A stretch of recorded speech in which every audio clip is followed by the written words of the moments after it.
Hi friends, welcome to Muddumari channel. ನಾನು ಸುಮಾರುಣ್. ಸೀತಾ ಪರಿತ್ಯಾಗ. ಸುಂಟರ ಗಾಳಿಗೆ ಧೊಪ್ಪನೆ ಅಪ್ಪಳಿಸಲ್ಪಟ್ಟ ಬಾಳೆ ಗಿಡದಂತೆ ಲಕ್ಷ್ಮಣನ ಮನೋಸ್ಥಿತಿಯಾಯಿತು. ಕಳವಳದಿಂದ ಲಕ್ಷ್ಮಣನು ಕಂಗೆಟ್ಟನು.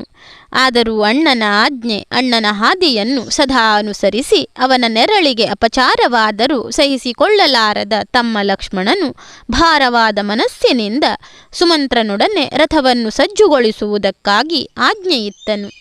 ಅನಂತರ ಸೌಮಿತ್ರಿಯು ರಾಜಭವನದಲ್ಲಿ ಜನಕಜಯ ಸನಿಹಕ್ಕೆ ತೆರಳಿ ಭಿನ್ನವಿಸಿಕೊಂಡನು. ಮಾತ್ರ ಸಮಾನಳಾದ ದೇವಿಯೇ, ನಿನ್ನೆಯ ದಿನ ನನ್ನಣ್ಣ ಶ್ರೀರಾಮನ ಬಳಿ ಕಾಡಿನಲ್ಲಿ ಋಷ್ಯಾಶ್ರಮಗಳನ್ನು ನೋಡಲು ಬಯಸಿರುವಿರಾಗಿ ಅರುಹಿದ್ದೀರಂತೆ.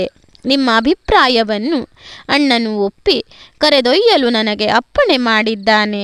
ಅರಸನ ಆಜ್ಞೆಯನ್ನು ಶೀಘ್ರವಾಗಿ ಪಾಲಿಸಬೇಕಾದ್ದರಿಂದ ನೀವು ಹೊರಡಬಹುದು ಎಂದನು. ಲಕ್ಷ್ಮಣನು ಅಷ್ಟನ್ನು ವ್ಯಕ್ತಪಡಿಸುವಾಗ ಆತನ ಮೈ ಬೆವರಿತು. ಕಪಟವನ್ನೇ ಅರಿಯದ ಸೌಮಿತ್ರಿಗೆ ಅತ್ತಿಗೆಯೊಡನೆ ನಯವಂಚನೆಯ ಅರಿಕೆಯನ್ನು ಮಾಡಬೇಕಾದ ದುರದೃಷ್ಟ ಒದಗಿತು. ನಿಷ್ಕಪಟಿ ಸೀತಾದೇವಿಗೆ ಸಂತೋಷವೇ ಸಂತೋಷ.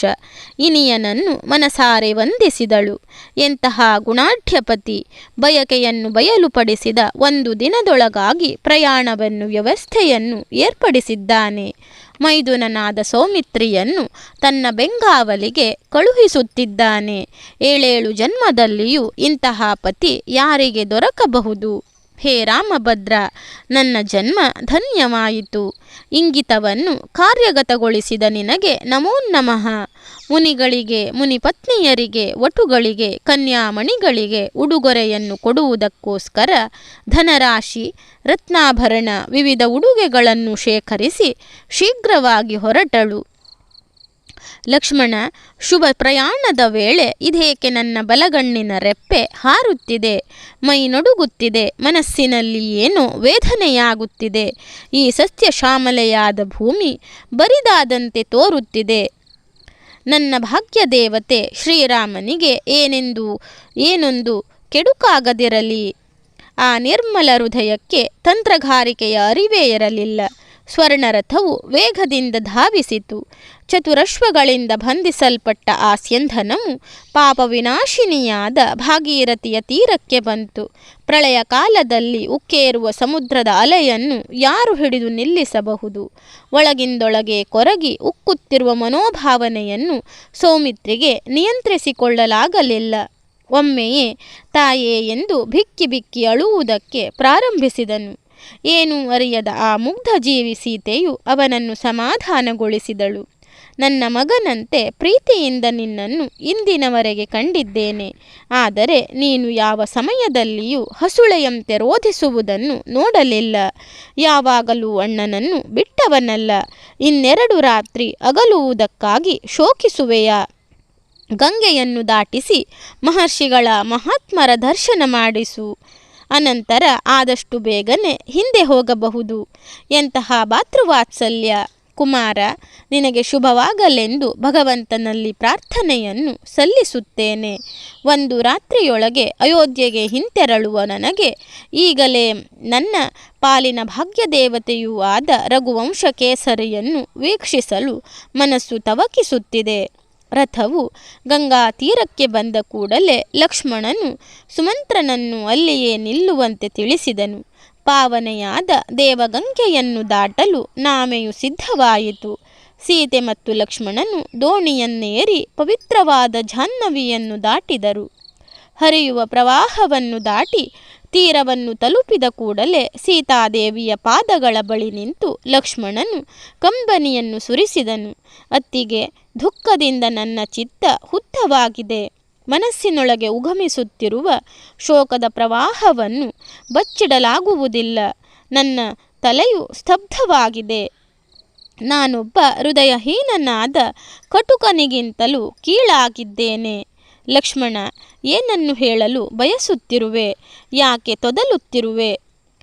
ನಿಸ್ಸಂದೇಹವಾಗಿ ಹೇಳಬೇಕಾದ್ದನ್ನು ಮರೆಮಾಚಬೇಡ. ನನ್ನ ಮೈದುನನಲ್ಲಿ ಪ್ರಮಾದವನ್ನು ಕಲ್ಪಿಸುವಷ್ಟು ಕ್ರೂರಿಯು ನಾನಲ್ಲ. ಧೈರ್ಯವಾಗಿ ಏನಿದ್ದರೂ ಹೇಳು ಎಂದು ಹೇಳಿದಳು. ಲಕ್ಷ್ಮಣನು ಹೇ ಮಂಗಲ ದೇವತೆ, ನಿನ್ನ ಕಿವಿಗಳಿಗೆ ಕಾಲಕೂಟವನ್ನು ಸುರಿಯುತ್ತಿದ್ದೇನೆ ಎನ್ನುವ ಅರಿವು ನನಗಿದ್ದರೂ ಅರುಹದಿದ್ದರೆ ರಾಜಾಜ್ಞೆಯ ಕರ್ತವ್ಯ ಚ್ಯುತಿದೋಷ ಬರಬಹುದು. ಆದ್ದರಿಂದ ನನ್ನನ್ನು ಎಂದಿಗೂ ತಪ್ಪೆಣಿಸಬೇಡ. ಅತ್ತಿಗೆ, ಮೊನ್ನೆ ಒಂದು ದುರದೃಷ್ಟ ಘಟನೆಯು ನಡೆಯಿತು. ನನ್ನ ಅಣ್ಣ ರಘುವಂಶ ಲಲಲಾಮನು ಸಭಾ ಮಧ್ಯದಲ್ಲಿ ವಿಜೃಂಭಿಸುತ್ತಿರುವಾಗ ವಾರ್ತಾಧೂರ್ತನೊಬ್ಬನು ಬಂದು ನಿವೇದಿಸಿಕೊಂಡನು.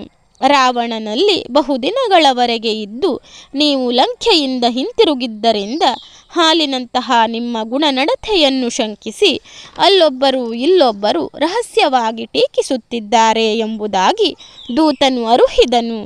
ರಾಜರಾಮನಾದ ಆತನು ತನ್ನ ಹೆಂಡತಿಯ ಕುರಿತಾದ ಅಪವಾದವನ್ನು ಕೇಳಿ ಧರ್ಮಸಿಂಹಾಸನವು ಎಂದಿಗೂ ಭಾರ್ಯ ವ್ಯಾಮೋಹಕ್ಕೊಳಗಾಗಿ ತಟಸ್ಥರಿರಬಾರದೆನ್ನುವ ನ್ಯಾಯದೃಷ್ಟಿಯಿಂದ ರಾಜ್ಯದ ಗಡಿಯಾಚೆ ಋಷ್ಯಾಶ್ರಮದ ಬಳಿ ನಿಮ್ಮನ್ನು ಬಿಟ್ಟು ಬರಲು ಆದೇಶಿಸಿದ್ದಾನೆ. ವಾಲ್ಮೀಕಿ ಋಷಿಗಳ ಆಶ್ರಮ ಸಮೀಪವೇ ಇದೆ. ಅವರು ನನ್ನ ತಂದೆ ದಶರಥ ಮಹಾರಾಜರಿಗೂ ಪ್ರಿಯರಾಗಿದ್ದರು. ಲೋಕಪ್ರಸಿದ್ಧರಾದ ಅವರ ಆಶ್ರಮದ ಆಸುಪಾಸಿನಲ್ಲಿ ಇದ್ದಾಗ ಸರ್ವ ರೀತಿಯಲ್ಲಿಯೂ ಶ್ರೇಯಸ್ಸು ಉಂಟಾಗಬಹುದು. ತಾಯೇ, ಇದಕ್ಕಿಂತ ಹೆಚ್ಚು ಹೇಳಲು ನನ್ನ ನಾಲಿಗೆ ತಡವರಿಸುತ್ತಿದೆ. ಅಣ್ಣನಾಜ್ಞೆಯ ಪ್ರಕಾರ ಗರ್ಭಿಣಿ ಅಬಲೆಯನ್ನು ಕಾಡಿನಲ್ಲಿ ತ್ಯಜಿಸುವ ಈ ನಿರ್ದಯಿ ಕೃತ್ಯದಿಂದಾಗಿ ನಾನು ದಾರಿ ತೋಚದವನಾಗಿದ್ದೇನೆ. ಅತ್ತಿಗೆ, ನನ್ನಂತಹ ಪಾಪಿ ಈ ಭೂಲೋಕದಲ್ಲಿ ಇನ್ನೊಬ್ಬನಿರಲಿಕ್ಕಿಲ್ಲ. ಶ್ರೀರಾಮನ ಪಟ್ಟಾಭಿಷೇಕವಾದ ತಕ್ಷಣದಲ್ಲಿ ನನಗೆ ಮರಣ ಪ್ರಾಪ್ತಿಯಾಗುತ್ತಿದ್ದರೆ ಇಂತಹ ನೀಚ ಕೃತ್ಯ ಮಾಡುವ ದುರ್ಯೋಗ ಬರುತ್ತಿರಲಿಲ್ಲ. ಇಂದಿನ ಈ ಕೃತ್ಯದಿಂದಾಗಿ ಲಕ್ಷ್ಮಣನು ನಿರ್ದಯಿ, ನಿಷ್ಕರುಣಿ ಎನ್ನುವ ಲೋಕೋಪವಾದ ತಗಲಬಹುದು. ಆಜ್ಞೆಯನ್ನು ಪಾಲಿಸಲೇಬೇಕೆಂಬ ಕಡ್ಡಾಯ ನನಗೆ ವಿಧಿಸಲ್ಪಟ್ಟಿದ್ದರಿಂದ ಮರು ಉತ್ತರಿಸದೆ ನಿಮ್ಮನ್ನು ಇಲ್ಲಿಯವರೆಗೆ ತಂದು ಕಾಡಿನ ಮಧ್ಯದಲ್ಲಿ ತ್ಯಜಿಸಬೇಕಾಗಿದೆ.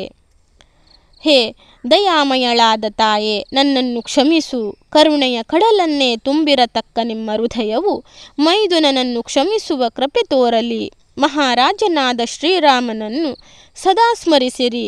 ತಪ್ಪಿ ಒಂದು ಬಾರಿಯಾದರೂ ನೀವು ಅನ್ಯಾಯ ಅನೀತಿ ಬಗೆದವರಲ್ಲ, ಮಾಡಿದವರೂ ಅಲ್ಲ. ಧರ್ಮವನ್ನು ಸದಾ ರಕ್ಷಿಸಿದ ನಿಮ್ಮನ್ನು ನ್ಯಾಯ ನೀತಿ ತಕ್ಕಡಿಯನ್ನು ಹಿಡಿದಿರುವ ಧರ್ಮದೇವತೆಯು ತನ್ನ ತೋಳ್ತೆಕ್ಕೆಯಿಂದ ಹೊರಹಾಕಲಾರಳು. ಸಹಸ್ರಾರು ಜನರಿಗೆ ಆಶ್ರಯ ನೀಡಿದ ದಿವ್ಯ ಹಸ್ತಗಳನ್ನು ಬಲಪಡಿಸಲು ಭಗವಂತನ ಕೃಪೆ ತೋರಿಯೇ ತೋರುತ್ತಾನೆ.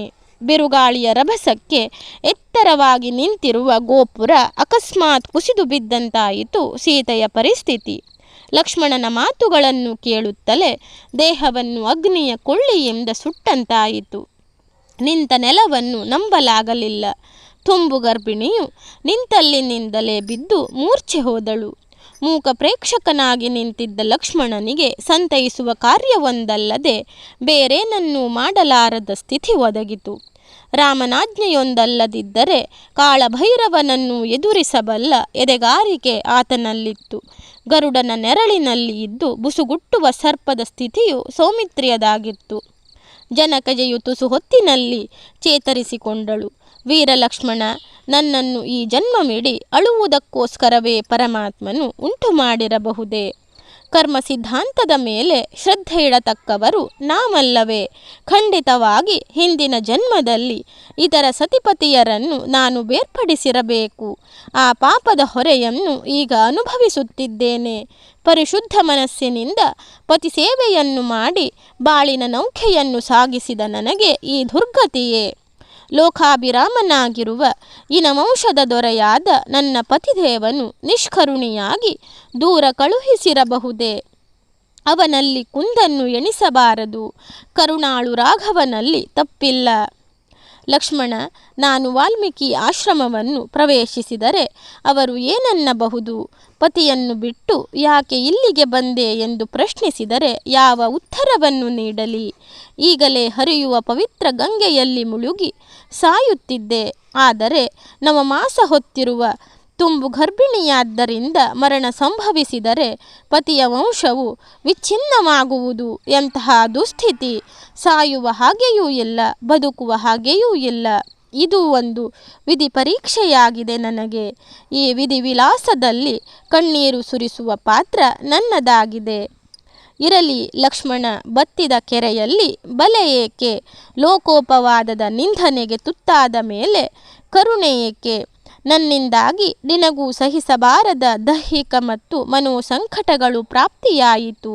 ಇನ್ನು ನಿನ್ನನ್ನು ಬೇಸರಿಸುವಂತೆ ಮಾಡುವುದಿಲ್ಲ. ಇಲ್ಲಿಂದ ಈಗಲೇ ತೆರಳು. ನಾರಿಯರಿಗೆ ಪತಿಯೇ ದೇವರು, ಪತಿಯೇ ಬಂಧು, ಪತಿಯೇ ಗುರುವೆನ್ನುವ ಶಾಸ್ತ್ರವಾಕ್ಯದಲ್ಲಿ ಅಚಲವಾದ ವಿಶ್ವಾಸವನ್ನಿಟ್ಟಿದ್ದೇನೆ. ಅದನ್ನು ನನ್ನ ನಡವಳಿಕೆಯಲ್ಲಿಯೂ ತೋರಿಸಿದ್ದೇನೆ. ನನ್ನ ಭಕ್ತಿ ಗೌರವ ಪ್ರಣಾಮಗಳನ್ನು ರಾಘವೇಶ್ವರನಲ್ಲಿ ಅರ್ಪಿಸು. ಲಕ್ಷ್ಮಣ, ಇನ್ನು ನೀನು ಇಲ್ಲಿಂದ ತೆರಳು. ಇಲ್ಲವಾದರೆ ಅಣ್ಣನ ಆಜ್ಞೆಗೆ ಚ್ಯುತಿಯಾಗುತ್ತದೆ. ಅಗ್ರಜನಲ್ಲಿ ಅಚಲ ವಿಶ್ವಾಸವನ್ನಿಟ್ಟು ನಿನ್ನಲ್ಲಿ ಎಳ್ಳಿನಷ್ಟು ತಪ್ಪನ್ನು ಕಾಣಲಾರೆನು. ಬಹುಜನ್ಮದಲ್ಲಿ ಸಂಪಾದಿಸಿದ ಸುಕೃತ ಫಲದಿಂದಲೇ ನಿನ್ನಂತಹ ಸದ್ಗುಣವಂತ ನೀತಿವಂತ ಮೈದುನನನ್ನು ಪಡೆದಿದ್ದೇನೆ ಎಂದು ಲಕ್ಷ್ಮಣನನ್ನು ಅಲ್ಲಿಂದ ಕಳುಹಿಸಿದಳು. ಎಂಬಲ್ಲಿಗೆ ಸೀತಾದೇವಿಯ ಪರಿತ್ಯಾಗ ಎನ್ನುವ ಅಧ್ಯಾಯ ಮುಕ್ತಾಯವಾಯಿತು. ಧನ್ಯವಾದಗಳು ಸ್ನೇಹಿತರೆ. ರಾಮಾಯಣದ ಈ ಕಥೆಗಳೆಲ್ಲ ನಿಮಗೆ ಇಷ್ಟವಾಗ್ತಾ ಇದ್ದರೆ ನನ್ನ ಮುದ್ದುಮರಿ ಚಾನಲನ್ನು ಸಬ್ಸ್ಕ್ರೈಬ್ ಮಾಡದೆ ನೋಡ್ತಾ ಇರುವವರು ದಯವಿಟ್ಟು ಸಬ್ಸ್ಕ್ರೈಬ್ ಮಾಡಿ, ನನಗೆ ಸಪೋರ್ಟ್ ಮಾಡಿ, ಸೆಲೆಕ್ಟ್ ಮಾಡ್ಕೊಳ್ಳಿ, ಶೇರ್ ಮಾಡಿ, ಲೈಕ್ ಮಾಡಿ, ಕಮೆಂಟ್ ಮಾಡಿ.